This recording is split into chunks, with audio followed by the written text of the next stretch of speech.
Hi, I'm Mina Malik Hussain, and this is the coffee table. And get ready for some trash talk today, of the best kind, of course. Today on the show, we're going to be talking about solid waste management with three people who are working incredibly hard to control the way that we are producing garbage in this country. And actually, it's not even, this is a problem that's a global problem, because, you know, we always talk about the specific to the general as well, because all around the world, we are producing tons of trash, literal tons, metric tons of trash, and the trash has nowhere to go. So how do we deal with this? We are drowning in a sea of garbage, and this is an urgent and necessary problem in so many ways. And I'm so excited to be talking to three experts today who are going to help unpack the urgency around trash. Why is it important? Why is a trash heap that isn't collected serious business? What's up with landfills? Do we have incinerators? Who's recycling in Pakistan? All this and more today on the coffee table. So I'm really excited to be welcoming on the show Ms. Zillay Mariam, who has so many years of experience in the solid waste management sector. She runs ISP Environmental Solutions, which is a waste management company, and has most recently developed an integrated waste management facility in Sheikhupura's industrial area. Also joining us on the show is Ms. Mehak Masood, who is a climate change and environmental scientist who has worked on several projects with USAID, GIZ, IUCN, the British Council, you name it, she's done it. And also joining us on this show is Mr. Imran Sultan, who is the CEO of the Lahore Waste Management Company and has also, amongst many other positions, has most recently been the Deputy Program Director of ADB's Intermediate Cities Improvement Investment Program, which sounds very serious and very important. Welcome to the show, everybody. So, Imran, let's start with you. And when we talk about solid waste, what do we mean when we say solid waste? Really like, the intro that when you said trash, again, that my journey also starts with the same thing. Just let me recall one thing. That this is a World Bank's very interesting study. And its title is What a Waste. So, when I the first time saw that report, so I, and it was just sudden from the government side also that I landed in this job being a CEO of Lahore Waste Management Company. So at that time also in every corner there was a lot of waste. So I was just putting my hands on my head and I was saying, what a waste. But then again, I started, I was also on a learning curve and I started really reading into that. And then again, that how the World Bank approach and I really, got the meaning. It was not like with a depressing note that what a waste. It was, with a sign of exclamation that what a waste. Yes. That again, that thing which we had been, considering throughout the years, a trash was something which should be dropped out of our cars and homes. The world is trying to see that it's a treasure. This is not a waste. It's not a trash. It's that a treasure that we are actually disposing of. So again, that when we say it's a solid waste, again, that there's a lot of, that being a human in normal life, the human beings, we consume a lot of things. And whatever thing which we think that by living, anything which we consider is not valuable, and we don't try to keep it as an asset and we throw it out of our home. It may be in a gaseous state, or it may be in a solid waste, or it may be in a liquid state. It's a different kind of waste that comes out. So I'm glad that you brought up that there are different sort of states that waste is found in. So there's gaseous, there's liquid, and then there is solid, of course. So when I was reading, making my various notes, I found out that there were 7 kinds of waste that we deal with on a sort of regular basis. All sort of trash management has to sort of take those things into account. And I'm just going to list them because I wrote them down. I'm very proud of this list. So there's household waste, which is what we call municipal waste. So Imran, that means that that's like our ordinary garbage, like green waste, like, vegetable peels and household trash, like empty boxes and, I don't know, toenail clippings and just general trash that we throw out. Is that what forms most of our waste? Household trash? You just see the context of Lahore.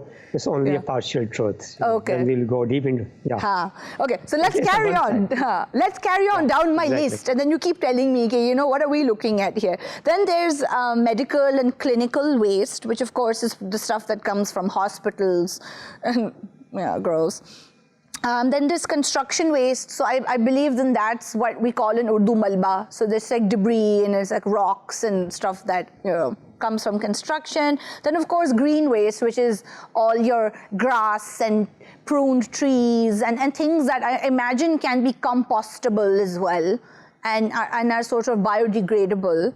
And then of course there's industrial waste and electrical waste. I'm really interested in electrical waste as well, because from what I understand, electrical waste is all the old technology, like all these old TVs and DVD players and things that electronics that we don't use anymore, and we just kind of go and chuck them into a landfill. It's really interesting because when we throw things away, it's like we think that now we're done with it. So where does trash go after we throw something in the dustbin? Can I add one thing there in Lahore context? Yes. So, for example, that again, that if we just list down context of London and New York, so this ends here. But our culture is interesting, and I'm a CEO of Lahore Waste Management Company, and right now in the city of Lahore, and let me share you something that we are. Is it going to be horrifying? Yeah, exactly. It's going to be the horrifying thing. No! In the sense that we are the largest city of the province and capital, and large quantity, around whatever the quantity may be. But around 10% we are dealing in animal dung also. So there are a lot of buffaloes and cows right in the middle of cities, and and that we are dealing with that also. 10%? You might not hear this thing. Yeah, exactly. It's a lot of because they are not supposed to be. But again, if you just see go some of the areas which are in the urban area considered in the city of Lahore, you will see that people have really keeping those, the livestock, and everything right in the home. Yes, so livestock waste, that's surprising. That waste, the livestock waste ends up on the road banks, on the street sides, on the parks, public parks, and it creates a lot of trouble in our city also. That kind of, sites you might not be seeing in the Singapore or maybe London or New York, but it's very true in Lahore. Because it is a very urban, it's a big city, but at the same time, I think, we've got our farmer hearts still beating strong, even though we are living in cities. Okay, so Mehak, tell me why is it, and from your sort of, environmentalist cap on, why is trash and waste management so important? Like, why can't we just be like, we've got trash, we put it in a landfill and just forget about it. Why can't we do that? What's going on with trash? Why is trash so environmentally dangerous? Oh, okay. So I'll give you an where begin? No. It's something, a very pertinent question you've been asking me. So why trash is important to be managed? Yeah.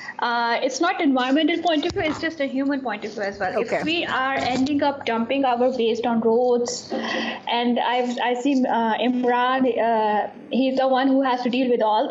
So I'll just give you I can make you one nexus. If you just throw 1 liter of a wrapper which you just eat biscuits or chips, you just throw it out of in the road, and somewhere it's littered there. So if there is a rain, if you throw it on on a soil surface or something, so if there is a rain, then it will go the resins in the wrapper, chemical is drenched down to the underground water. That causes the groundwater pollution. And if it's in the road, it can choke our infrastructure. It's like sewerage system than we used to see during the rains in Lahore. We have blocked sewages, and then we have water all around the places. So that's also one of the things that a small wrapper can do.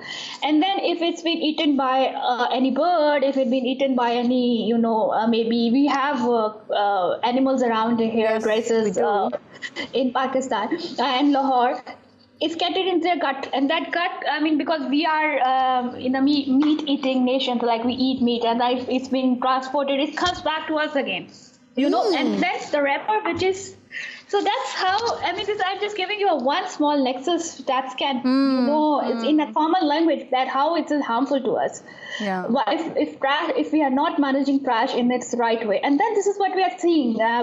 You are saying that groundwater pollution, it's our quality is deteriorated, our rivers are polluted, they have all this, trash, and that's also, chemicals and all this they just drench back as well into the Absolutely. nature. So we have disturbed the balance of nature. And then if we are eating any fruits, if we are eating meat, and if eating fishes which has all these plastics in it, it goes back to our systems, and then it's causing problem to our health as well. We can see our health rate. So everything is very connected. Environmental change, we cannot disintegrate it with anything. So that's how I come at the point that waste management is so important. And I want to cycle back. I want to go back to groundwater in just a minute, because I think that is a connection that a lot of times, I think most of us do not make between trash and poisoning our own water. So I'm just going to cycle back to that in 1 second. But hi, Zillay, Mariam, can you hear me? Hi, yes, I can. Hello, how are you? Huzzah. Welcome to the show once more. Thank you. Thank you so much. I hope you're fine. I am well, thank you. It's so nice to have you back on the show, your expert self. So, Zillay, since you have now been in the business of sorting out and collecting and cleaning up our cities, tell me, what happens when trash begins to pile up in cities? If it's not collected on time, if it's not disposed of responsibly, what other repercussions do they have on communities? Now, Mehak, of course, has talked about the ecosystem and how, like even one little wrapper can cause so much trouble. But I know that there's a lot more happening with trash collection as well. Right, that's right, Mina. Thank you so much for having me over the show. The main issue when the waste piles up is the environmental hazard we are creating. So the people, they directly, those who handle the waste and those who are in the environment, they suffer a lot, both in terms of hygiene and the environmental hazard. So it has to be lifted up right away when it's produced or when it comes to the collection spot. The main issue right now in Lahore is lifting of waste. And it's not in a very simple situation as we thought of, that when both the companies will be away and LWMC can handle it easily, because everyone has to help them out. Every small or big company, they have to come up and they have to cater and solve all these problems together with LWMC, so they can clear up all the mess which is there. So how we can facilitate them? I think as a company owner, or I think as a citizen as well, we have to be very particular about the timing. So we are producing waste, like when it comes on the road or the area where it has to be collected.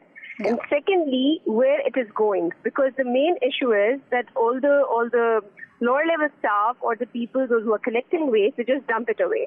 They do not take it to the proper landfill site, on which the government has, invested designated. A lot, both in terms of money. Mariam, if I might interrupt you there, I'm curious that if we are saying that, like, our informal trash picking up system, like, for example, like the Koode Wala comes and takes your trash away. So what you're saying is that then they don't dispose of it in the appropriate way. They'll just go and put it somewhere else, instead of government designated safer landfills that are designed for that purpose. Yes? There comes a huge messy area where the Pathans, they take a very low amount from the household, like 50 or 60 rupees per house per month, to take away your trash. To collect the waste, they take out the recyclables and they just throw it away wherever they wish. So there must be a proper amount of money that should be taken up from the households, and it should be a baseline money. And all the companies, those who are working in this field, they should be registered properly and they should know how to take care of the waste. Because now it's a proper business. Waste is entire industry. So we have to stop illegal recycling, which has been done for so long, and the impact it is creating it's huge. And secondly, the dump site, which has been the landfill site, which has been made by our government, it's not properly managed. So what do we mean by properly managed? The waste which is going there, it's piling up because the capacity, I think LWMC MD is here as well, and he can guide us very, very properly. That it has a capacity of 2,600 tons a day, and waste produced in Lahore is 8,600 tons, probably. So we have to take care of it, that there must be integrated waste management facilities more in the city, so we can more sustainably handle the waste. Yeah. The issue is that we are not sustainably handling it. It should be composted, the organic portion. It should be recycled properly, and everything must have a data for that, which we don't have right now. Data is a problem across the board. That's right. Yeah. That's right. So this is really interesting, because what we're saying is that our official designated places that can handle like the landfill that has a certain capacity, but then we are also producing trash on a daily basis. So there's an output that is a steady output. So that also sounds, and maybe Imran, you can weigh in on this, it sounds like this waste management is also a race against time. So you have to process the existing trash so that you make space for the new trash that's coming in. And if there's even the slightest lag here, then what you're doing is that the waste is just sort of building and building. In with your reply, I would like to share one waste joke as well. Sure. That was reflective of that when Ms. Mehak said that Imran has to deal all the waste. So this joke was created just the last late evening, when after day's work I just entered in my home. So my wife said, that the waste bag was still in front of our doorstep, and when she opened the door, she said, "Oh, today waste picker didn't have picked the waste, so I don't know why the waste picker didn't come."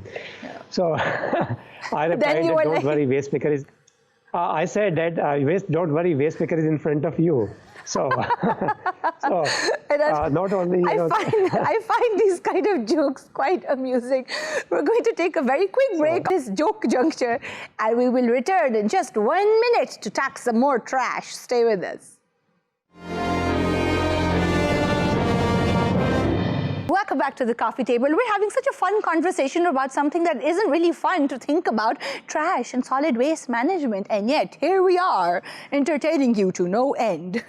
We are in conversation with Ms. Mariam, who runs ISP Environmental Solutions, which is a wonderful waste management company. Ms. Mehak Masood, who is a climate change activist and environmental scientist, and Mr. Imran Ali Sultan, who is the CEO of the Lahore Waste Management Company. Now, before the break, Imran, we were talking about input and output of trash. And so what are the biggest challenges that we face when it comes to waste management, particularly in, well, again, now we're talking about Lahore because that's our area of expertise, but generally, what do you find are the main challenges that the waste management,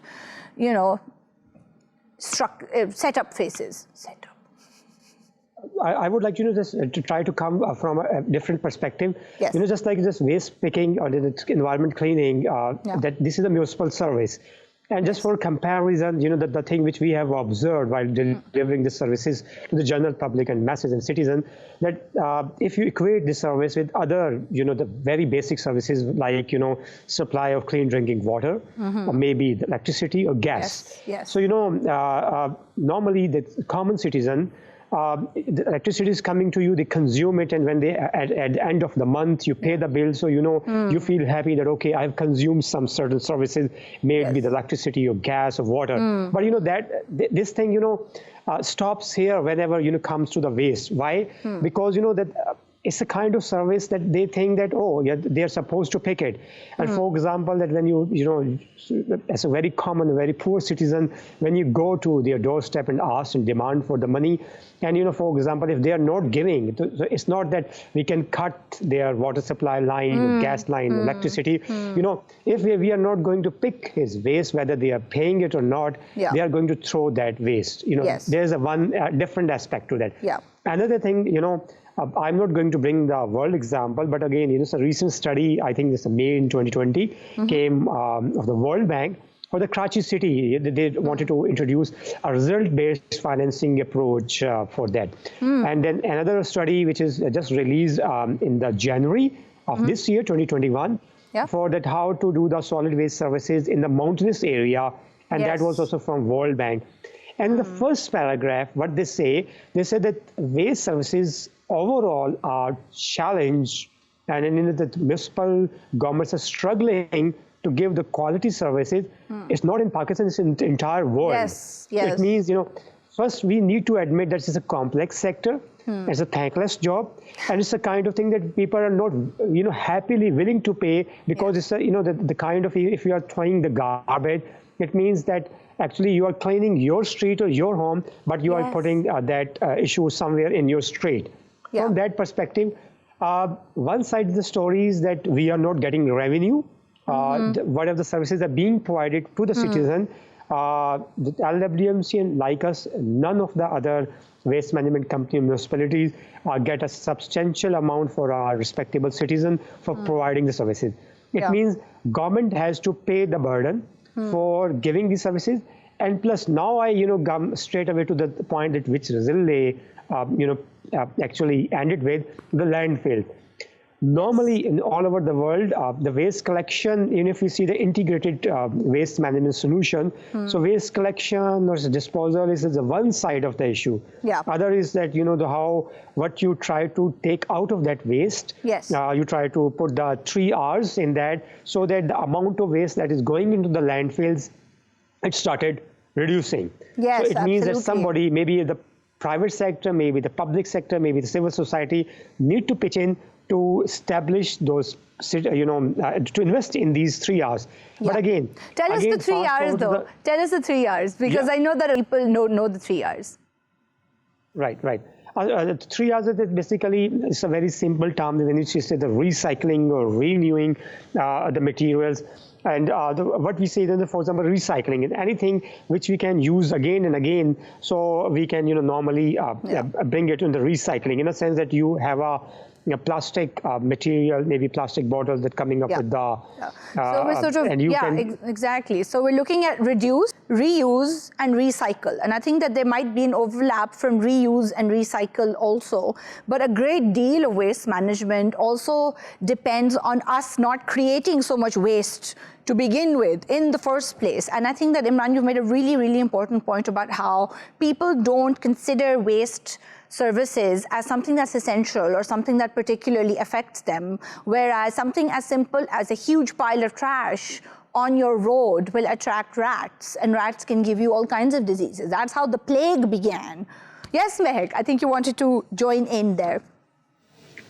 Yes, thank you, Imran, for giving the 3 R's. I just wanted to add there are 2 more R's, which is in the whole concept now, which is like reduce, reuse, recycle, refurbish, and retrofit. So refurbish and retrofit includes your answers to the e-waste and all. But for refurbish and retrofit, very cool. So, so when we're talking about, like, let's say refurbish, retrofit, what does that mean? Retrofit and refurbish, because that's more like a Western concept, but also I would say as a nation, we are very much something which we using in retrofitting. It's like using the same buildings material for developing a new building. So that's also considering the large amount of waste, which includes constructions and demolition waste. So that fits in there, and also reusing and or if you take like spare parts from an old computer and then you kind of use them in another machine or in another computer, things like that. Yes, also if I give you a perspective on buildings, it's like reusing and refurbishing new old appliances, for example ACs, and if we we have to make a new building out of it, or you just need to demolish something. So that concept is globally, that's in perspective. So further, I would like to add that it's Imran and Zillay mentioned that Pakistan, the problem of recycling there is not a revenue stream generation for city management sense. I've been to Australia and I see that they're Melbourne, so they have sustainability section, they have recycling, and then this is a pertinent problem in Australia as well, because the other countries have, like China and other places, they have stopped receiving the waste from Australia. So they don't allow, so they have to reduce that. So we cannot manage the waste without reducing at the reducer end. Absolutely, and I'm really glad that you brought up the point about China not accepting Australia's waste, because a lot of developed countries pay less developed countries to just take their trash, which makes me really angry, because it's like, wow, here you are in your rich country creating lots of trash, and you are literally filling ships full of it and then just sending it to a poorer country and saying, here, can you just sort of take care of that for us? Like, it sort of really blows my mind that countries do that. Well, it would be very interesting for you to know that America is the #1 waste producing nation. It's like US, they do that. There. They are the most industrialized, but they are also waste producing nation. So it's, and then again, amount of waste which Imran was reflecting, and the trash and all the sort of things we hear on the roads. For one of the reasons behind is since he said that nobody wants the waste in their backyard, so it's it's NIBMBY, not in my backyard. Nobody wants the trash in their place. No, but they're perfectly happy to let it be in their neighborhood, or they're happy to let it sort of be anywhere that's not their house. But that's just such a sort of isolationist approach. And like you said earlier in the show, Mehak, everything is connected. You can't just be like, well, that's not my problem anymore. Well, yes, agreed. And then we have a limited space for landfills. We need to make sure. I mean, if we should have 5 bin systems in our homes. It's like we recycle it something, at our place, that we only throw out the most essential things, which is, and then it would be easier for government to settle that way.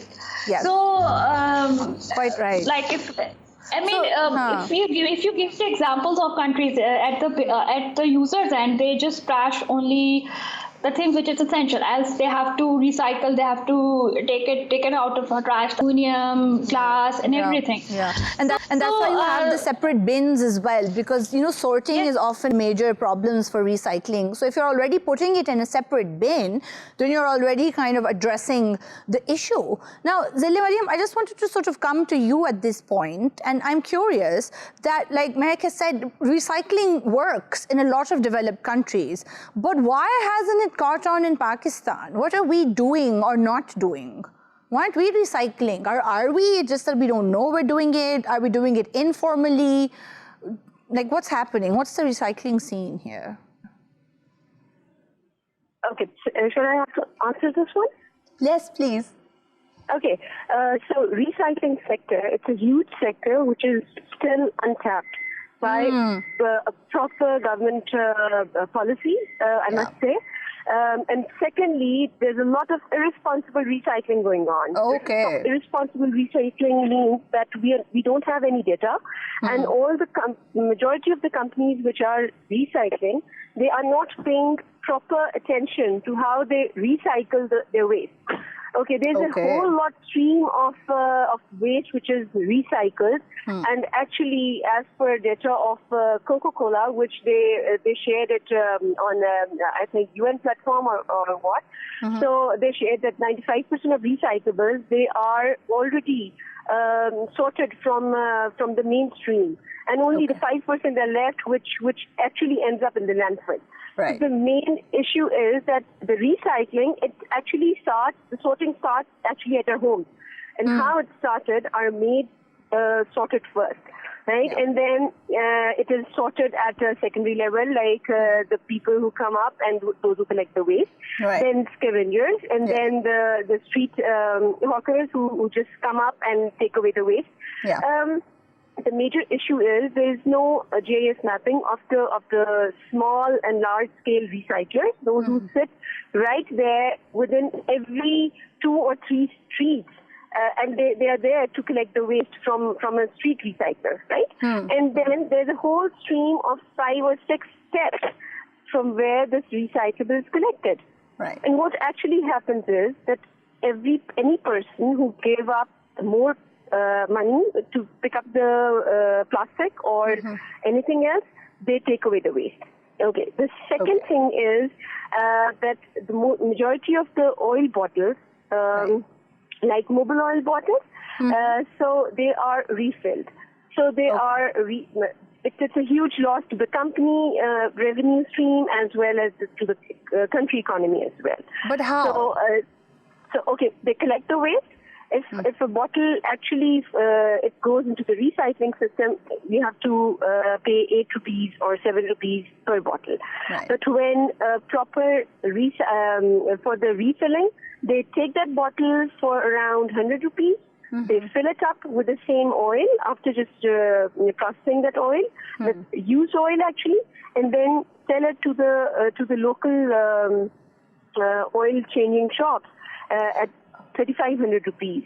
So are we saying that the bottle is being resold to the original manufacturer of the mobile oil, or they're being sold to like do-number people who are filling it with counterfeit oil and then selling it back? Exactly. So they are filled up by the do-number people you're selling. So I don't think so that it's very hard to catch them up. It's easier. We just need a proper system for that. If we have a policy for recycling, if we know what recycling actually means or what upcycling actually means, then our local recyclers, they will be in a proper net. And this should be done immediately. Yeah. And it also sounds like there needs to be some kind of training or awareness campaign for these different levels of trash pickers and recyclers so that they understand what the process is and what effect their actions are having on the wider and the larger environment. We're going to take a very quick break here, unfortunately, but we will be back in 2 shakes of a duck's tail. I've been reading my Enid Blyton, what can I say? Back in a minute. Stay with us.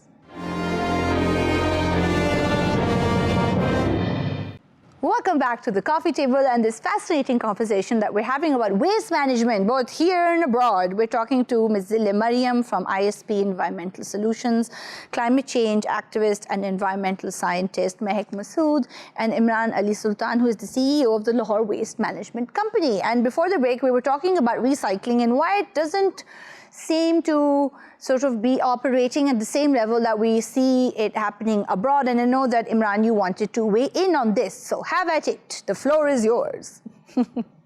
Yeah. Whatever that Ms. Mehak has said and Zillay has said, I want to just give evidence from the government side. Right. For example, that if we don't go for the reducing the waste and recycling, what happens that all the waste ends up in the landfills? And what happened in Lahore particularly was an evidence. We used to have a dumping area. First, we should not say it is a landfill because landfill is a complete scientific way that how we dispose of. And it's done in a very specific way. Right now, whatever we are doing, exactly. What we are doing, we are just picking all the garbage and trash and just throwing it over there. And in different chemicals and different SNS include all the hospital waste and everything, whichever we can think of. I mean, all these, everything just mix whatever they are doing, the undersoil and under subsoil water that we can understand. But again, it's leaching into our groundwater and contaminating it with all the disgusting sludge that is decomposing. Yes. Even the worsening part was in Lahore was that first the government associated one space, one big large area for the dumping ground. Its name used to be Mahmood Booty. Yes. So Lahore used to continue to throw that waste there, and it all got filled. There are mountains of waste over there. Then again, government gave another large area. Its name is Lakhude at the dumping site. So past 10, 15 years, Lahore is throwing all the waste over there. So it means we are sitting on the environmental bomb that the cities, that like Lahore, Karachi, and we have in Asia, and in particular in South Asia, we have a large cities, the big cities.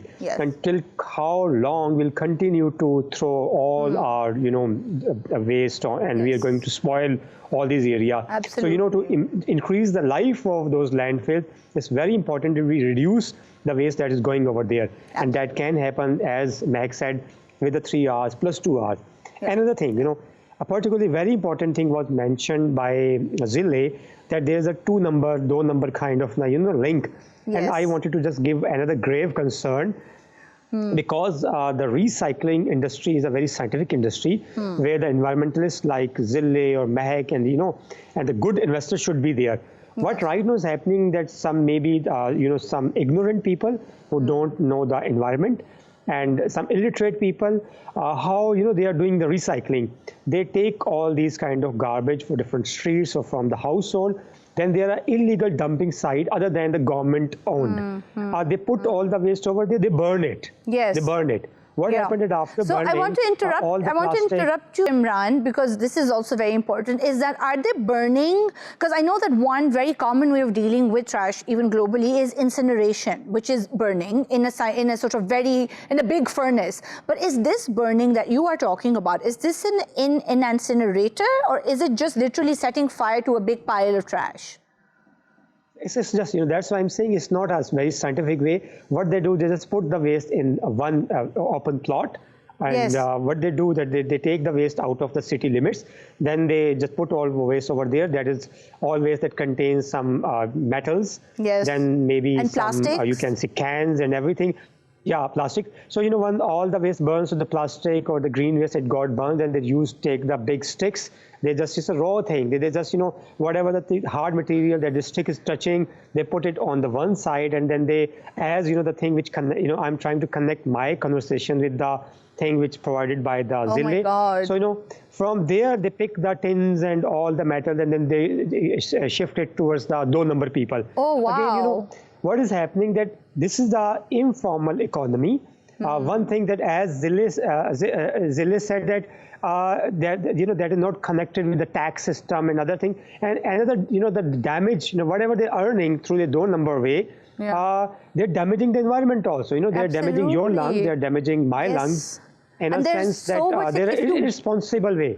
Absolutely, and this is even with incinerators and even with sort of monitored, controlled incinerators, there is still so much greenhouse gas emission that comes because when you are burning trash, then you are releasing a lot of carbons and things into the air. And even if you have, like you said, at Mahmood Booty, you have like just mountains of trash just moldering, which you are not burning, even those are releasing methane into the air, aren't they, Mehak? And these are all terrible for the environment. And then also this whole, Meg, tell me a little bit more about how landfills versus dump sites, like how the landfill is actually a really kind of scientifically managed way of dealing with trash as opposed to trash just sitting there and all the disgusting poison that's seeping into our soil and seeping into our water.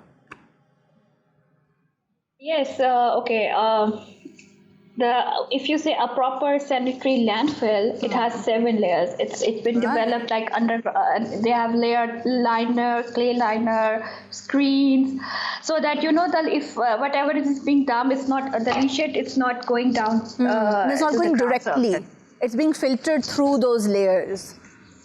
Yes, and sometimes being absorbing materials has been installed. So it depends the area and the design.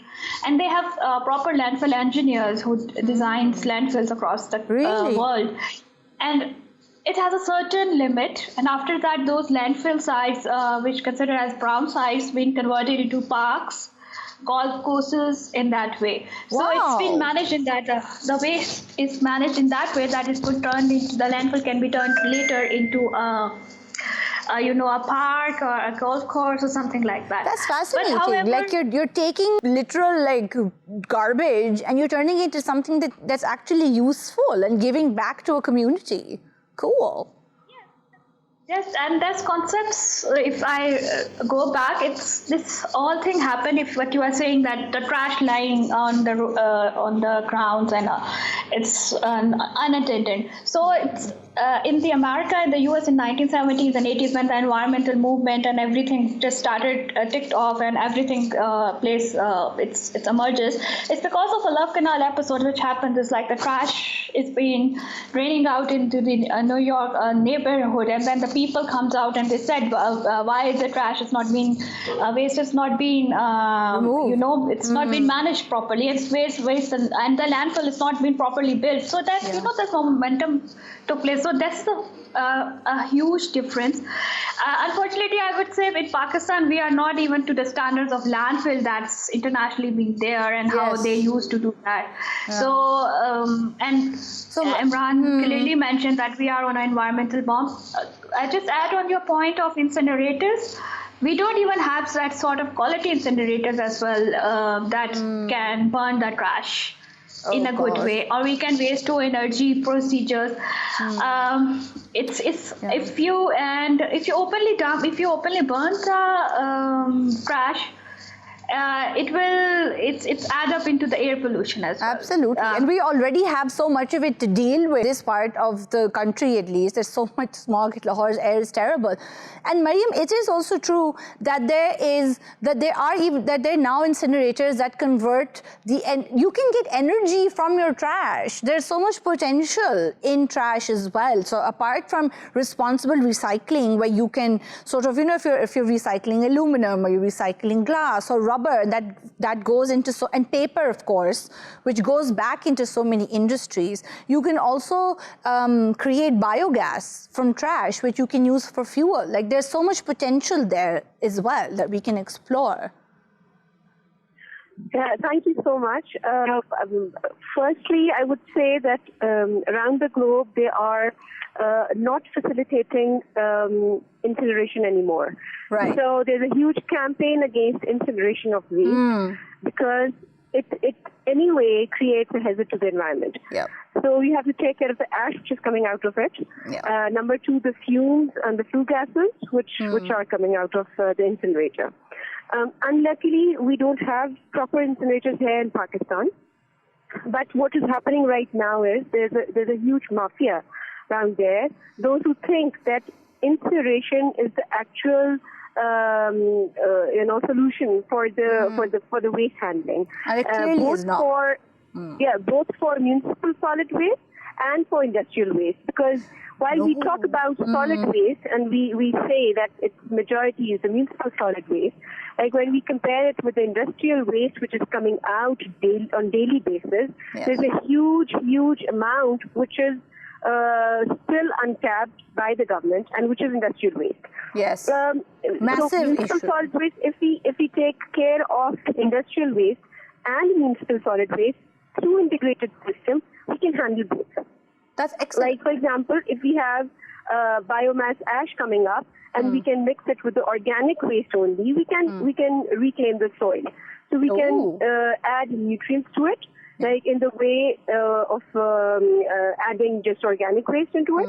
And although it's biomass, so biomass ash it's not so environmental hazard that it cannot be used. You can balance it out with the organic waste. Yeah. So the main issue is that we are not treating waste as a resource. We are treating it as a waste, as a responsibility, as a liability that we have to, just get rid of at any cost. Get rid of. Yeah, that's right.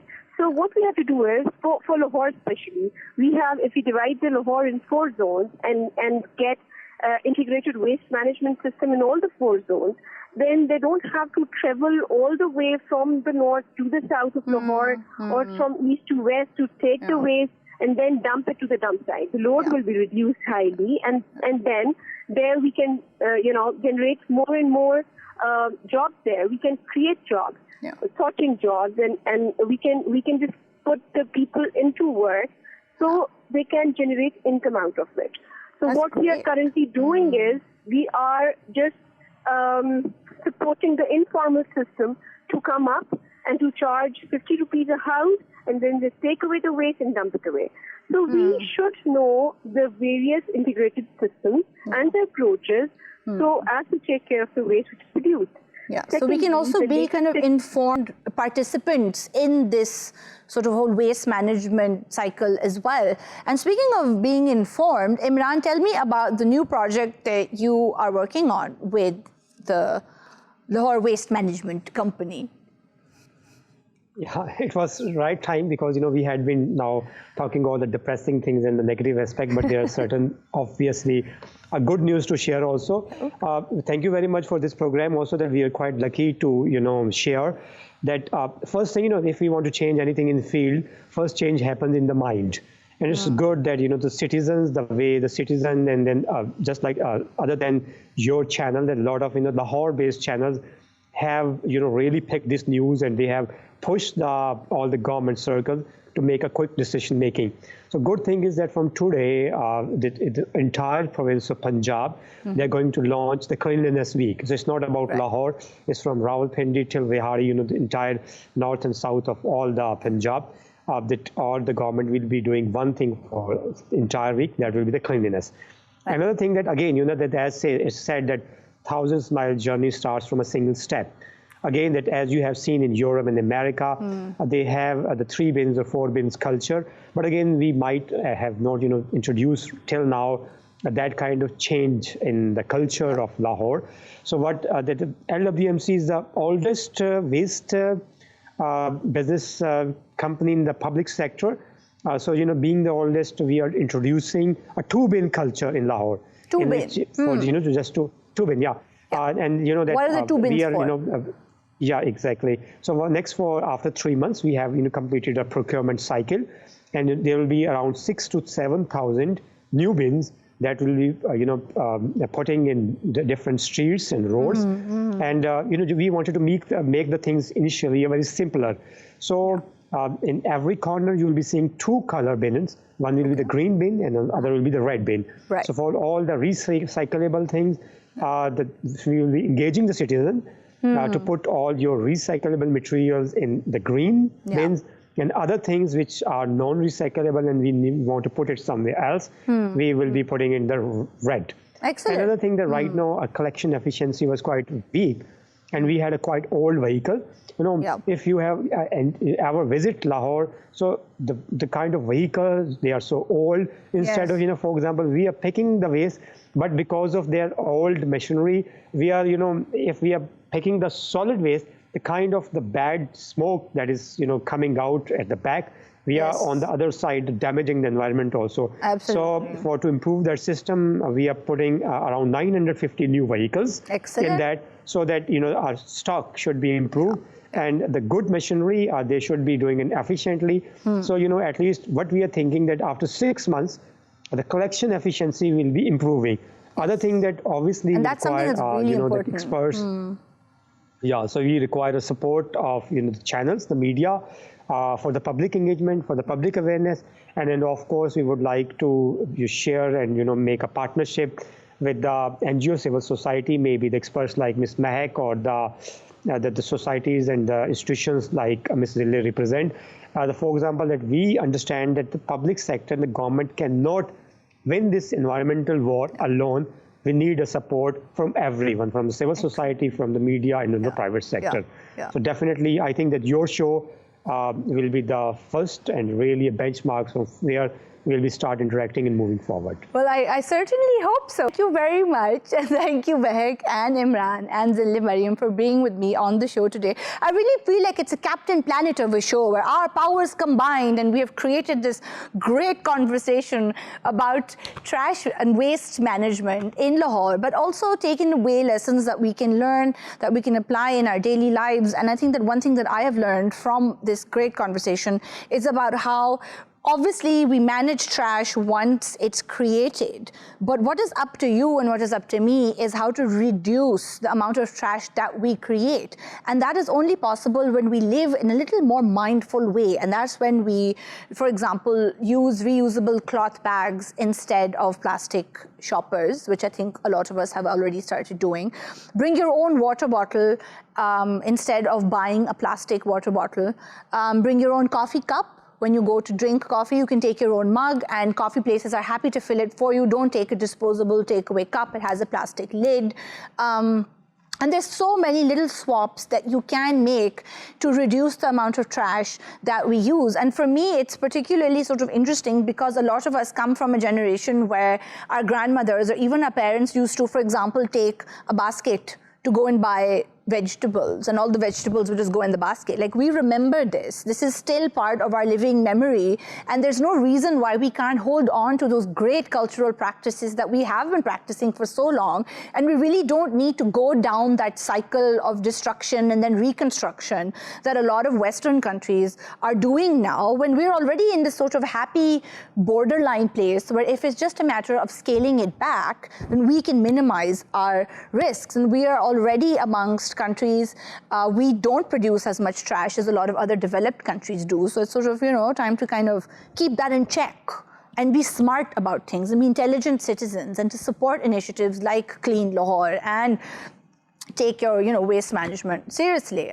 Thank you for coming to my TED Talk. If you're watching this on YouTube, don't forget to like and subscribe, and we will see you next time on the coffee table. Bye.